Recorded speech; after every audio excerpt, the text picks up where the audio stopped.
Vortex. I have a lot on my mind. Can you tell? Can you tell by my near 5,000 videos that I have a lot on my mind?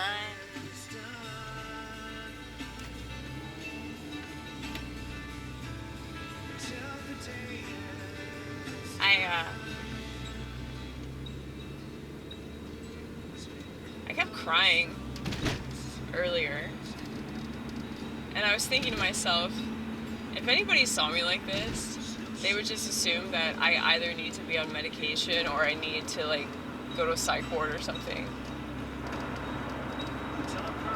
It's why I stress that if you're like crazy, if you're crazy the way that I'm crazy, don't talk about it. I mean, what I'm doing on this channel is a little different. I'm talking about, you know, the general public does not need to know. The general public will only be intimidated by it, okay? They don't understand. They will never, ever, ever, ever understand, okay? And I think that that's really depressing for a lot of people. Like, they can't help but feel really lonely and hopeless because of that. But here's the thing. You have God all to yourself, okay? Like, I was reading yet another passage in the Bible about eunuchs, and I couldn't stop crying about it. Because in the prophecy of Isaiah, I believe it's Isaiah 56, verses 4 through 5. God is addressing eunuchs, and he's telling us, and yes, this is how I identify myself. I just don't really talk about it that much. But he said that if we follow the Sabbath, that our name will be more important than sons and daughters, okay? So basically, like, I'll read it to you whenever I get home.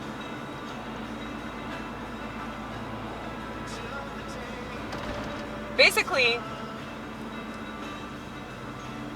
we have a purpose, and that purpose is to follow the Word of God. And I think that as outsiders that are never, ever, ever going to have what the sheep have, like the whole be fruitful and multiply, that's not for us, okay? It's not for us. And that's okay.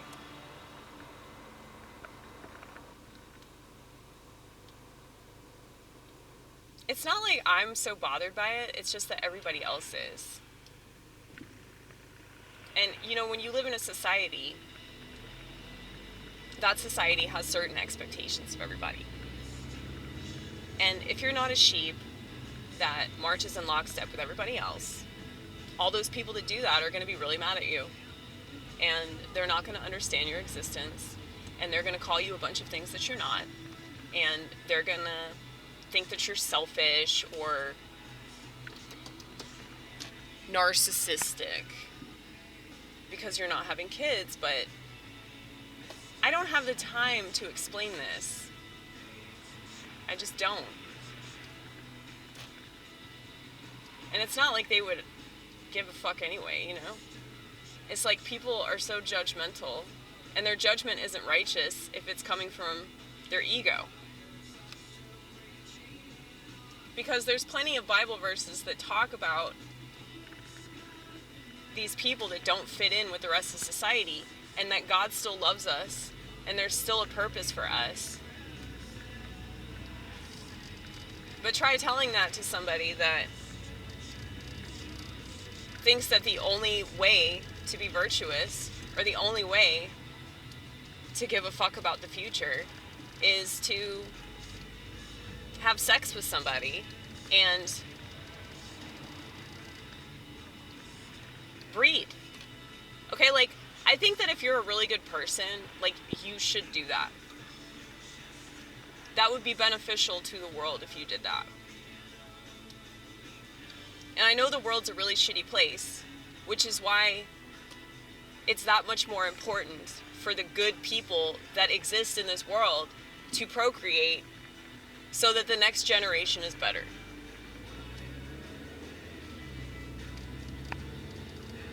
And I look at all these kids that are like totally dependent on technology because their parents are totally dependent on technology, so they really have no choice. Like all these tablet kids and these teenagers that are obsessed with their phones and obsessed with TikTok and obsessed with Instagram and all that. It's literally because their parents are fucking shit, dude. I don't care. If you think that makes me a cunt, then that's fine. I'm a fucking cunt. If that makes you feel better, I think it's child abuse. But I realized that to not have kids and criticize parents for the way that they raise their kids is wrong.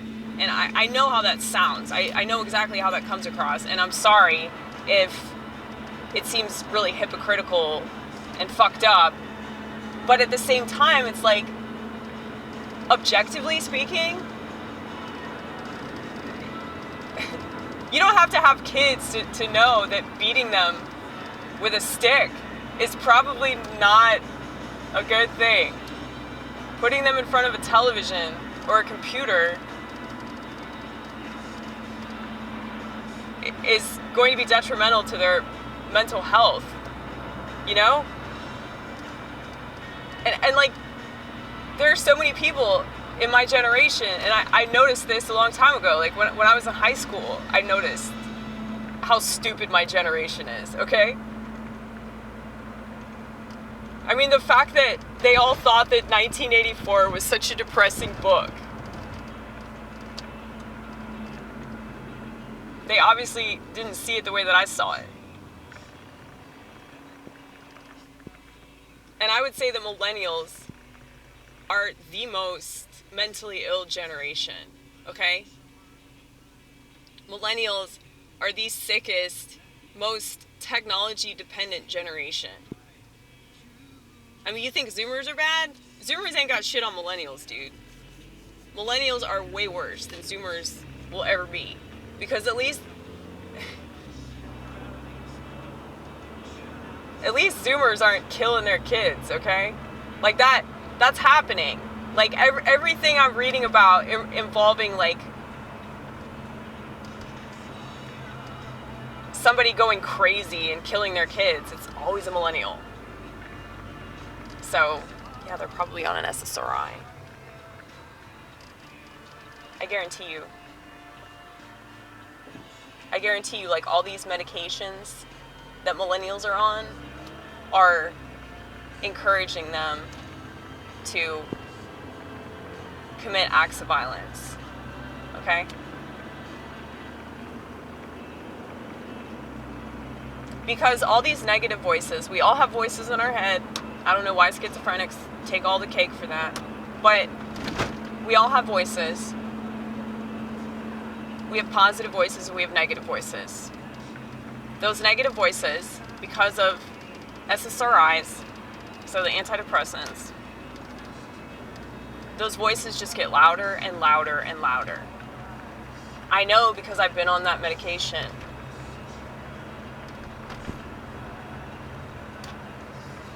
So, you know, people swear by it though, man. They swear, well, I would just be crying all the time if I had a medication.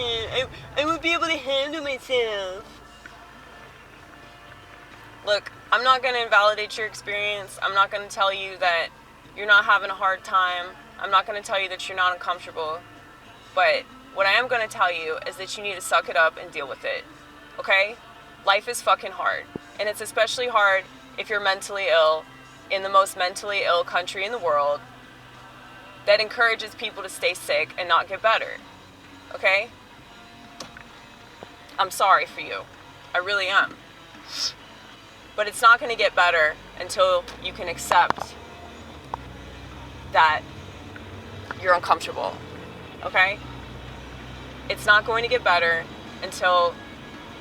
you can just accept it for whatever it is.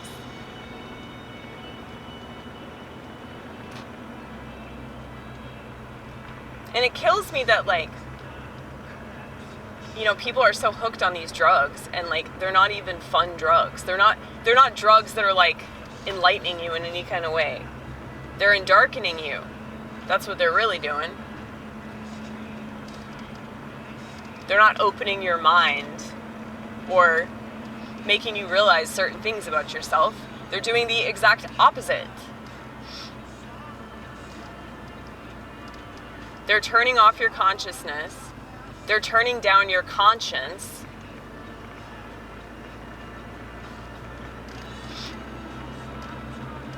They're turning so many people into total fucking zombies.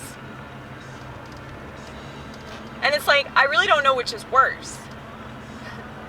Like taking a medication that makes you kill yourself or kill your family or shoot up a school or shoot up a bar or shoot up a grocery store, or taking medication and just becoming a zombie that has no capacity for human emotion, can't cry, can't come, can't pee right. So it's affecting your saline, it's affecting your bladder, it's affecting your libido, and yet you swear by it. You swear that this is a much better existence than just crying. I will never understand that shit. And yeah, I get that, like, self-medicating probably seems like a bad idea for obvious reasons.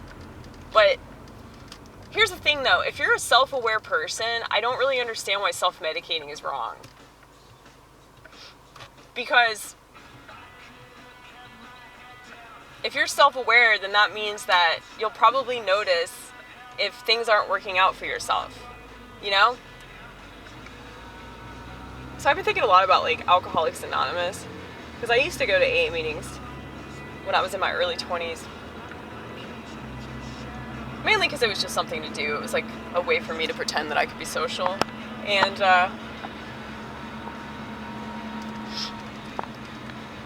I gotta say, and if this bothers you, that's fine. I really don't give a shit. AA meetings are for sheep, okay? Like, 12-step programs are for sheep. And the reason why I say that is because it's absolutely insane to me that you need a 12-step program to remind you that your actions affect other people.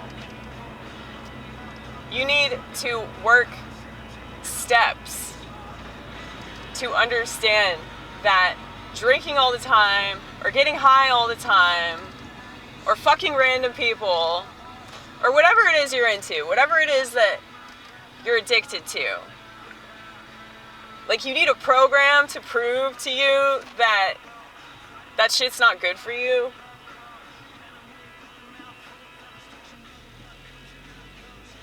And, like, I see this a lot with people that go to therapy or they read self-help books. Speak of the devil, look.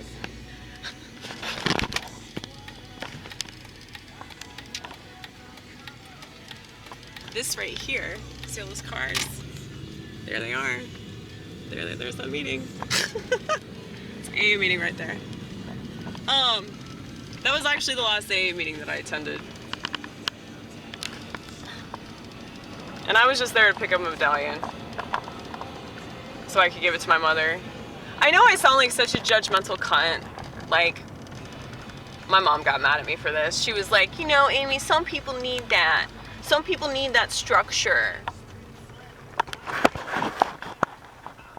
Sheep.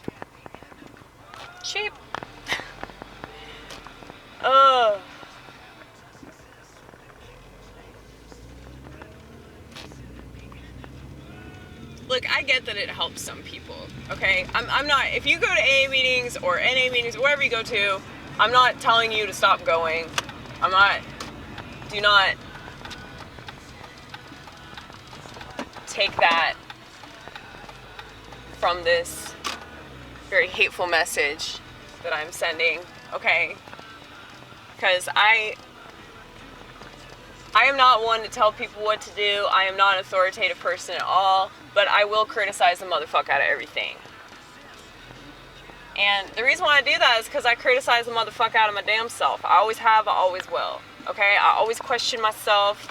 I question my motives. I question the things that I say. I question the things I don't say. Okay? But if you're like going to a church basement, or, you know, you're going to the back room of the church, and you're sitting in a little circle, and you guys are all identifying the same way, and I wear my seatbelt, y'all. God is transforming me. But if you guys are all identifying the same way, and you're following a program, how is that not for sheep? I mean, come the fuck on. Is that really controversial to say that? But anyway, I get that it helps some people, though. If it helps you, keep going. Don't listen to me.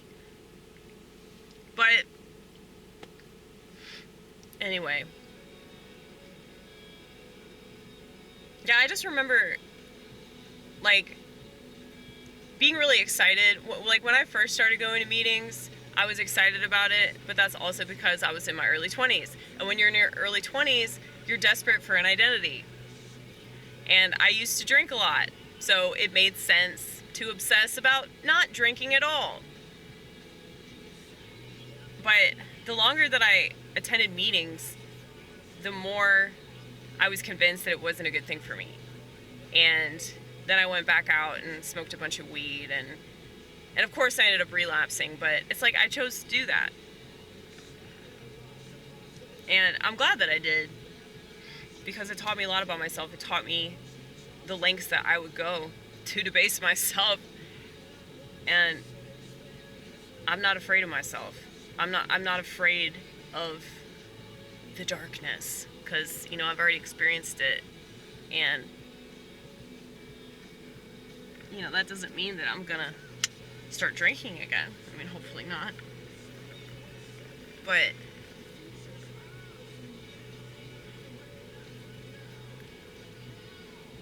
it's like, it's so easy to get caught up in habits, you know, and when something is so habit forming that it turns into an addiction and you feel like you can't live without it, it's like,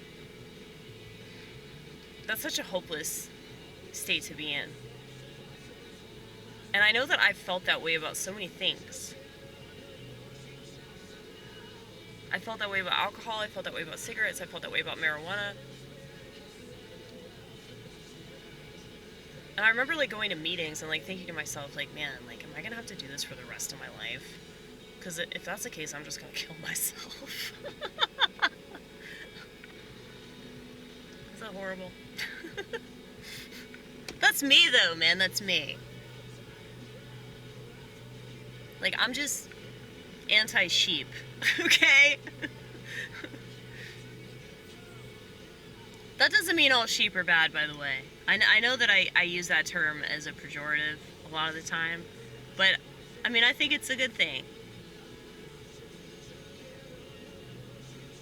I mean, the term sheep is referred to in the Bible in a positive way.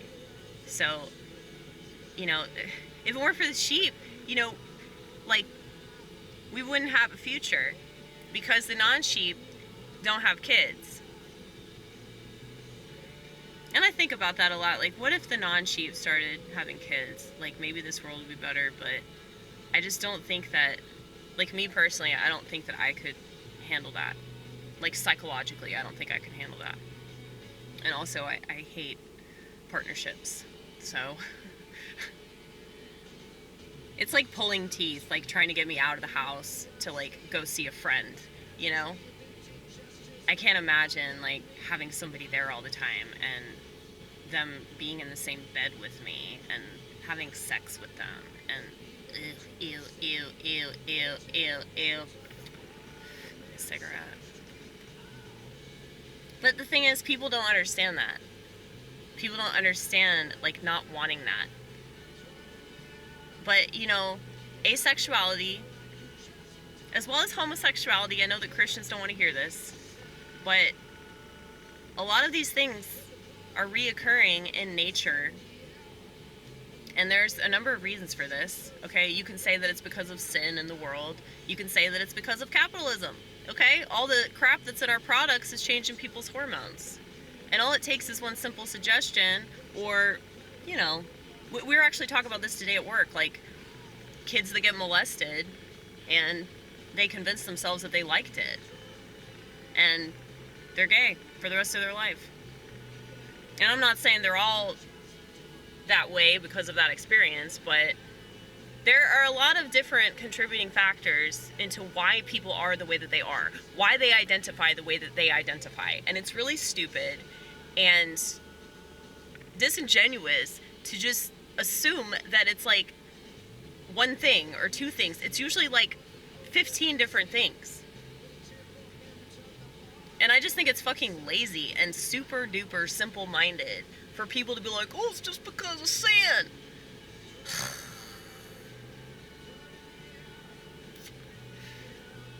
I wish that these people would get on drugs and they would just fucking overdose. I know, it's mean, it's so mean, I'm sorry. I'm sorry, but that is my sentiment. Because, you know, the non-sheep will always have solutions to the problems that the sheep whine about. But the sheep are too lazy to actually apply that. I mean, how many of them, like what I was talking about before, how many of them read the book 1984 and didn't think, like, maybe that could happen? I threw that book across the room. I threw it across the room when I was 16 years old. I threw that book across the room because I knew that it would happen. Because of how stupid society is, okay? And when smartphones came out, I said to myself, because nobody was listening, nobody gives a fuck, I said to myself, this is Orwellian. And nobody can see it but me. I mean, I'm sure there are people out there that could see the correlations, but I mean, how many people see correlations and still continue on the same path? You know, obviously you're not applying anything. You know, knowledge is only useful if you apply it. So it's like you can brag about knowing stuff, but if you don't do anything with what you know, then you're a fool. And you know that I'm going to call you a narcissistic piece of shit as well, because it's all about your ego. It's not about actually helping people. It's not about making the world a better place. And unfortunately, I think a lot of people have children for that, the same reason. It's more about like extending their bloodline or proving to the world that they're doing something, which is so lame, dude. You shouldn't have to prove that to anybody. Your existence and your lifestyle and your belief system, like, that should prove everything that you're trying to prove. You know, you don't need social media or little minions that you create to prove that you're a decent person, you know? I just feel sorry for these kids that grow up with parents that clearly did not have good intentions, you know what I mean? It's like, I've just seen a lot of stuff recently that is just so depressing to me. Like, I think that people are just not conscious, and if they're not conscious, then that means that nothing that they do will ever amount to anything. So it doesn't matter if they do the right thing. If having kids is the right thing, and I think that it is for many, many people, okay? Specifically sheep. Well, if you do the right thing, but you don't have the right intentions, then it doesn't matter that you did the right thing. A lot of people do the wrong thing with really good intention. I would rather you do the wrong thing with good intentions than do the right thing with bad intentions, okay? But I see a lot of people that are saying, like, that they're, like, child-free and they're, like, so happy. And I'm like, dude, going to France ain't got shit on creating life. Loving somebody enough that when you have sexual intercourse with them, you are ready and willing to create a better version of the both of you. Okay? Like, that's the most beautiful thing that anybody can do. That is such a gift from God. And so for people to be like, well, I just love the trauma. I love the trauma, and I love my chihuahua.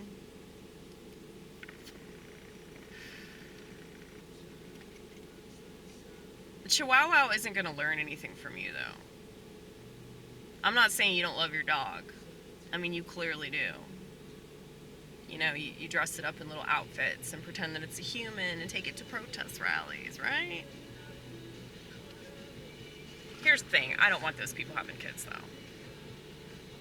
I don't want them having kids because, I mean, I don't think that they would be very good parents. I just wish they'd shut up. But, you know, nobody's going to shut up.